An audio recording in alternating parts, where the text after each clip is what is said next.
Bulletin का आगाज करेंगे। सबसे पहले आपको बताएंगे सुप्रीम कोर्ट में जस्टिस काजी फायज ईसा और जस्टिस सरदार तारिक मसूद के खिलाफ तौहीन अदालत की दरख्वास्तें दायर कर दी गईं। दरख्वास्त में इस्तदा की गई कि जस्टिस काजी फायज ईसा और जस्टिस सरदार तारिक मसूद के खिलाफ कानूनी कार्रवाई की जाए। दोनों जजेस साहिबान ने सुप्रीम कोर्ट के हुक्म की खिलाफ वर्जी करते हुए मिलिट्री कोर्ट्स केस में बैठने से इनकार किया। सुप्रीम कोर्ट में जस्टिस काजी फायज ईसा और जस्टिस सरदार तारिक मसूद के खिलाफ तौहीन अदालत की दरख्वास्तें दायर कर दी गई हैं। दरख्वास्त में इस्तदा की गई है कि जस्टिस काजी फायज ईसा और जस्टिस सरदार तारिक मसूद के खिलाफ कानूनी कार्रवाई की जाए। बात करते हैं अमानत गशकोरी हमारे साथ मौजूद हैं। अमानत, डिटेल्स बताइएगा इसकी। जी, एडवोकेट शाहिद राना की जानिब से ये दरख्वास्तें दायर की गई हैं सुप्रीम कोर्ट में, जिसमें ये इस्तदा की गई है कि जस्टिस काजी फायज ईसा और जस्टिस सरदार तारिक मसूद को सुप्रीम कोर्ट तलब करे और जस्टिस काजी फायज और जस्टिस सरदार तारिक मसूद के खिलाफ कानूनी कार्रवाई की जाए।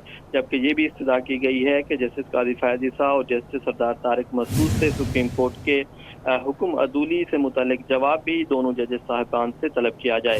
जबकि मौक़िफ़ ये अख्तियार किया गया है दरखास्तों में कि सुप्रीम कोर्ट ने प्रैक्टिस एंड प्रोसीजर एक्ट में जो हुक्म इम्तना दिया है, दोनों जजेस ने हुक्म इम्तना की खिलाफ वर्जी की और सुप्रीम कोर्ट में केसेस सुनने से माजरत की। और मिलिट्री कोर्ट्स में भी जो केस चल रहा है, मिलिट्री कोर्ट्स के हवाले से सुप्रीम कोर्ट में जो केस चल रहा है उसमें भी दोनों जजेस ने बैठने से इनकार किया है। और दरख्वास्त गुजार का ये कहना है कि चूँकि सुप्रीम कोर्ट का स्टे ऑर्डर जो है वो फील्ड में मौजूद है, इसलिए दोनों जजेस पर भी लागू होता है और जजेस बेंच में बैठने से इनकार नहीं कर सकते थे। इसलिए दोनों जजेस ने आइन की खिलाफ वर्जी की है और कानून की भी खिलाफ वर्जी की गई है, तो दोनों जजेस के खिलाफ कार्रवाई होनी चाहिए। जी अच्छा अमानत, ये भी बताइएगा रूल्स क्या कहते हैं? क्या जज का अपना इख्तियार होता है कि वो कोई केस सुन सकता है या इनकार कर सकता है सुनने थे, या कोई इस तरह की कोई एग्जाम्पल है कि जजेस के खिलाफ तौहीन अदालत की कार्रवाई की गया है कि अगर वो केस नहीं सुनते तो? जी, बज़ाहिर ये दरख्वास्त जो है इसमें कुछ कानूनी जो हुक्म है वो मौजूद हैं, क्योंकि जजेस के खिलाफ कार्रवाई जो है वो बराह रास्त सुप्रीम जुडिशल काउंसिल करती है। ताहम ये दरख्वास्त जो है इसमें ये जवाज़ अख्तियार किया गया है कि आइन का आर्टिकल 239 जो है सुप्रीम कोर्ट के फैसले उसके मुताबिक तमाम पर लागू होते हैं, चाहे वो सुप्रीम कोर्ट के जजेस भी हों। इसलिए सुप्रीम कोर्ट के जजेस जो हैं वो इनकार नहीं कर सकते किसी भी बेंच में बैठने से। ताहम जो सुप्रीम कोर्ट में एक रिवायत चली आ रही है कि कोई भी जज जो है अगर बेंच में बैठने से माजरत करता है तो वो खुद बेंच से अलग हो जाता है। जज की मर्जी होती है कि बेंच से अलग हो सकता है। इसलिए बज़ाहिर इस दरख्वास्त के मुताबिक बराह रास्त जजेस के खिलाफ कार्रवाई नहीं हो सकती। ताहम दरख्वास्त गुजार ने ये जवाब अख्तियार किया है कि चूंकि सुप्रीम जुडिशल अमानत, आपका बहुत शुक्रिया। दरिया रावी में पानी का बहाव मामूल के मुताबिक है। भारत से आने वाला 1.5 लाख से 2 लाख क्यूसेक का सैलाबी रेला शाम तक दरिया रावी से गुजरेगा। दिलावर हुसैन न्याजी से तफसीलात जानते हैं। जी बताइएगा। जी बिल्कुल, शहर में होने वाली बारिशों के बाद और भारत की जानिब से अब पानी छोड़ने के बाद इस वक्त रावी दरिया जो है वो एक बार फिर भर चुका है और रावी में इस वक्त तकरीबन 30 से 40 हज़ार क्यूसिक पानी जो है वो मौजूद है। जबकि जसर का जो मकाम है वहाँ पर तकरीबन 2 से 2.5 लाख जो पानी है क्यूसिक वो छोड़ा गया है भारत की जानिब से, जो कि आज सैलाबी रेला जो है वो शाम के टाइम तक यहाँ से गुजरेगा। हमारे साथ सिविल डिफेंस के जो इस वक्त इंचार्ज हैं वो मौजूद हैं, अकमल, उनसे बात करते हैं। जी मुझे बताइएगा इस वक्त जो सिचुएशन है पानी की, क्या वो कंट्रोल है और जो पीछे अभी सैलाबी रेला आएगा उसकी जो सिचुएशन है उससे निपटने के लिए सब तैयार हैं? जी, यहाँ पे जो अभी पीछे से जो पानी आ रहा है ये अभी तो मेरा हाल 35-40 के करीब, अभी 35-40 हज़ार क्यूसेक जो अभी ये गुजर रहा है पानी, लेकिन पीछे से 2.5 लाख पानी उन्होंने छोड़ा है। देखिए अब अगर वो पानी अभी यहाँ पे शाम तक पहुँचता है तो उस पानी का ज़ाहिर है यहाँ पे शाना बशाना ये टीमें जो महकमा सिविल डिफेंस की और 11 भाई की टीमें यहाँ पे मौजूद हैं। लाहौर डीसी और लाहौर कमिश्नर साहब ने यहाँ पे इनकी ड्यूटियाँ लगाई हैं। जी बिल्कुल, महकमा सिविल डिफेंस और रेस्क्यू 1112 की टीमें यहाँ पर मौजूद हैं, कैंप्स लगाए गए हैं। यहाँ रावी दरिया के दरमियान में बिल्कुल जो है घर बनाए गए हैं और ये जो घर वाले हैं इन लोगों को यहाँ से हटाने के लिए निगरान वज़ीर आला मोहसिन नकवी की जानिब से भी हदायत की गई हैं कि इनको जो सेफ मकामात हैं उन पर जो है शिफ्ट किया जा सके। बहुत शुक्रिया। मानसून बारिशों से नदी नाले बिफर गए। दरियाए चनाब में खान की बिराज और हेड कादराबाद में दरमियाने दर्जे की सैलाबी सूरत हाल है। नैयर आलम हमारे साथ मौजूद हैं, तफसीलात उनसे जानते हैं। नैयर, अपडेट कीजिएगा, ताज़ा तरीन सूरत हाल क्या है? वक्त मौजूद हूँ वज़ीराबाद के इलाका दरिया चनाब के किनारे पर। यहाँ पर जो है वो इस वक्त दरिया चनाब में दरमियाने दर्जे का सैलाब चल रहा है। खानकी बैराज पर जो है वो पानी की आमद जो है वो 1,95,000 क्यूसेक रिकॉर्ड की गई है, जबकि वहाँ पर पानी का 80,000 क्यूसेक जो है वो रिकॉर्ड किया गया है। अगर बात की जाए कादराबाद बैराज के हवाले से तो वहाँ पर जो है वो 1,95,000 क्यूसेक पानी की आमद रिकॉर्ड की गई है, जबकि 1,80,000 क्यूसेक जो है वो पानी का अखराज हो रहा है। यहाँ पर जो है वो दरमियाने दर्जे का सैलाब तस्वर किया जा रहा है, जबकि कादराबाद बैराज और उसके मुलक्का इलाकों में जो है वो ऊंचे दर्जे का सैलाब जो है वो तस्वर किया जा रहा है। यहाँ पर अगर बात की जाए हिफाजती इक़दाम के हवाले से तो कमिश्नर गुजरांवाला ने डिप्टी कमिश्नर गुजरांवाला और असिस्टेंट कमिश्नर गुजरांवाला के साथ जो है वो सैलाब के दरिया चनाब के मुलक्का इलाकों का जो है वो दौरा किया है और इंतज़ामात का जो है वो जायज़ा लिया है। रेस्क्यू 1122 ने यहाँ वज़ीराबाद के दरिया के मुलक्का इलाकों में 9 मकामात पर जो है वो अपने फ्लड रिलीफ कैंप जो है वो लगाए हुए हैं। वहाँ पर रेस्क्यू का अमला जो है वो तैनात है। ये जाहिर किया जा रहा था कि भारत की तरफ से जो है वो तकरीबन 7 लाख क्यूसेक पानी जो है वो दरिया चनाब में छोड़ा जाएगा, तो उसी ख़तरा के पेश नज़र जो है वो इंतज़ामिया ने अपने हिफाजती इंतज़ामात वगैरह मुकम्मल कर लिए हैं, लेकिन इस वक्त जो है वो दरिया चनाब में दरमियाने दर्जे का जो है वो सैलाब चल रहा है। जी ठीक है। हाफिजाबाद में कबल अज़ वक्त हिफाजती इक़दाम ना होने से सैलाब से नुकसान का खदशा बढ़ गया है। दरिया चनाब के किनारे देहातों की ज़रख़ेज़ ज़मीन दरियाबुर्द होने लगी है। इलाका मकीनों की महफूज मकामात पर मुंतकली का अमल भी जारी है। मियाँ मज़र से सूरत हाल जानते हैं, जी बताइएगा।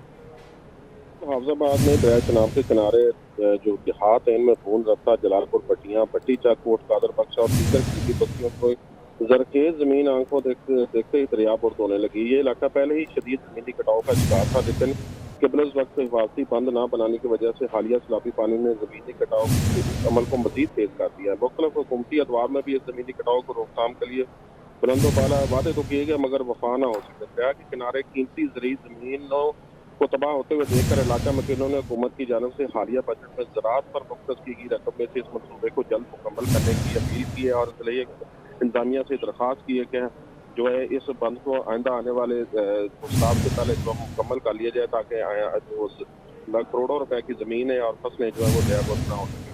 लाहौर में सूरज और बादलों में आंख मचोली का सिलसिला जारी है। शहर का मौजूदा दर्जा हरारत 28 डिग्री रिकॉर्ड किया गया है। महकमा मौसमियात ने 30% बारिश की पेशगोई कर दी है। मज़ीद बताएंगी मायदा वहीद। बिल्कुल, शहर के मौसम की बात की जाए तो शहर में मौसम की अंगड़ाइयाँ जो है वो वक्फे से जारी हैं। कभी बादल और सूरज के दरमियान आंख मिचोली का सिलसिला देखने में नज़र आ रहा है और कभी शहर में ठंडी हवाओं का राज भी देखने में नज़र आ रहा है। इस टाइम जो है वो बादल और सूरज के दरमियान आंख मिचोली जो है वो वक्फे से देखने में नज़र आ रही है। कभी बादल शहर पर हावी होते हुए नज़र आ रहे हैं और कहीं पर हल्की हल्की धूप की किरणें जो हैं वो भी देखने में नज़र आ रही हैं। ये हल्की धूप की निकलने वाली किरणें शहरियों को थोड़ा सा जो है वो परेशान करती हुई भी दिखाई दे रही है, क्योंकि थोड़ी सी हवा जब थम जाती है तो शहर में हब्स और घुटन भी महसूस की जाने लगी है, क्योंकि धूप ने अब जो है वो निकलना शुरू कर दी है। वैसे अगर महकमा मौसमियात की जानिब से जो है वो आज शहर में 30% बारिश के अमकानात ज़ाहिर किए गए हैं कि ये बारिशें शहर में जो है वो बरसेंगी और बरसने के साथ शहरियों के चेहरे मज़ीद खिलखिला उठेंगे। अभी फ़िलहाल करंट टेम्परेचर की अगर बात की जाए तो 28 से 29 डिग्री सेंटीग्रेड जो है वो करंट टेम्परेचर रिकॉर्ड किया जा रहा है। और जहां पर बादल और सूरज के दरमियान आंख मिचोली का सिलसिला जारी है और हवाएं भी चल रही हैं शहर में और बारिशों की भी पेशगोई बताई गई है, तो वहीं पर एयर क्वालिटी इंडेक्स की अगर बात करें तो उसकी शरह में भी आज अच्छी खासी कमी देखने में नज़र आई है। 36 जो है वो शहर में फ़िज़ाई आलूदगी जो है उसकी शरह रिकॉर्ड की गई है और कम होने के साथ साथ शहर में जो आज फ़िज़ाई आलूदगी के अतबार से हमारा शहर लाहौर है वो 10वें नंबर पर रिकॉर्ड किया गया है। पाकिस्तान IMF कर्ज मुआहदा। पाकिस्तान को IMF एग्जीक्यूटिव बोर्ड इजलास का इंतजार है।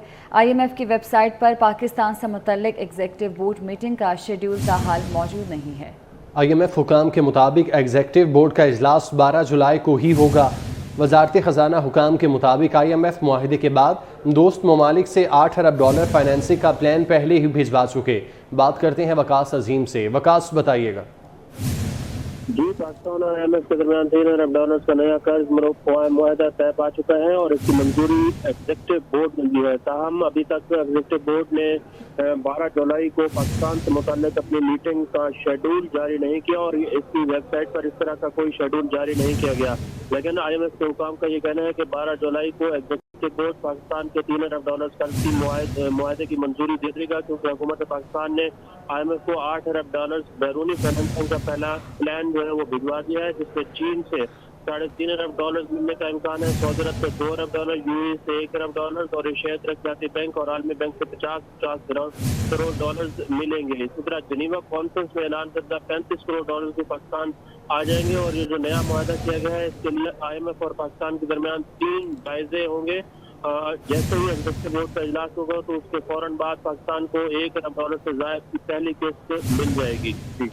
इंटरबैंक में डॉलर की फिर ऊंची उड़ान। इंटरबैंक में डॉलर ₹2.10 महंगा हो गया।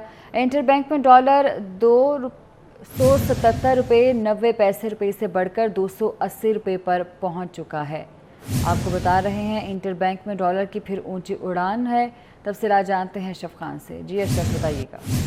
IMF का जो मुआहदा हुआ था लेकिन फंड्स नहीं आए, उसके बावजूद डॉलर 10 से ₹11 गिर गया था। इसके बाद एक बार फिर जैसे कि स्टेट बैंक ने दरामदी जो माल है उसको क्लियरेंस की इजाज़त दे दी, जिसके बाद दरामदी बिल का तलब देखी जा रही है, जिससे रुपए की कदर में नुमाया कमी हो रही है। कारोबारी हफ्ते का पहला रोज है। पहले रोज अमरीकी डॉलर $2.10 महंगा हो गया, ₹277.90 से बढ़कर ₹280 पर पहुंच गया।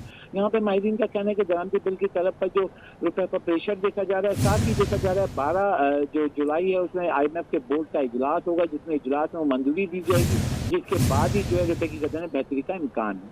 ठीक है, बहुत शुक्रिया।